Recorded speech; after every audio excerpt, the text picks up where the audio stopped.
తెలుగింటి లోగిళ్లు సంక్రాంతి శోభతో అలరారుతున్నాయి. వాకిళ్లు మహిళల సృజనను కళ్లకు కడుతూ రంగవల్లులతో మెరిశాయి. రాష్ట్ర వ్యాప్తంగా సంక్రాంతి సంబరాలు అంబరానంటాయి. పెద్ద పండుగను ఊరువాడ ఘనంగా జరుపుకుంది. ఆటపాటలు, పిండి వంటలు, యువతీ యువకుల హడావిడితో ఎక్కడ చూసినా సందడి నెలకొంది. ఇంటింటా మకర సంక్రాంతి సంబరాలు ఘనంగా సాగాయి. కర్నూలులో రైల్వే వెల్ఫేర్ అసోసియేషన్ ఆధ్వర్యంలో నిర్వహించిన ముగ్గుల పోటీలకు మంచి స్పందన లభించింది. అదే సమయంలో వాసవి సేవాదల్ ఆధ్వర్యంలో కర్నూలు నగరంలో సంక్రాంతి సంబరాలను నిర్వహించారు. రాజ్యసభ సభ్యుడు టీజీ వెంకటేష్ ఈ వేడుకల్లో పాల్గొని చిన్నారులకు భోగి పండ్లు పూశారు. కోలాటాలు, గంగిరెద్ది విన్యాసాలతో పాటు భోగి మంటల చుట్టూ నృత్యాలు చేస్తూ సంక్రాంతి ఉత్సవాలను అందరూ ఘనంగా జరుపుకున్నారు.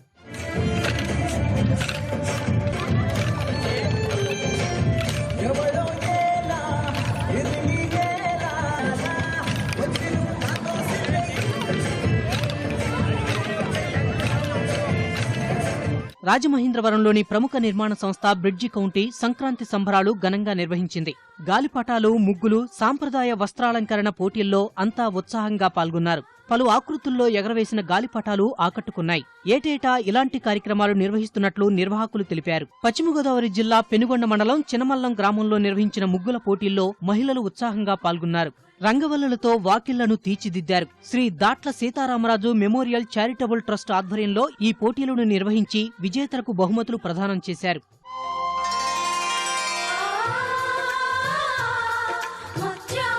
పశ్చిమ గోదావరి జిల్లా ఏలూరు మండలం జాలిపూడిలో అడుసుమిల్లి కుటుంబీకులు సంక్రాంతి సంబరాల్లో తేలియాడారు. బొమ్మల కొలువులు ఏర్పాటు చేశారు. పిండి వంటల కోసం రోకలితో పిండి దంచారు. పిల్లలు, పెద్దలు నృత్యాలు చేస్తూ తెలుగు సంప్రదాయాన్ని గుర్తుకు తెచ్చారు. కాలం చేసిన పెద్దల చిత్రపటాలకు శ్రద్ధాంజలి ఘటించారు.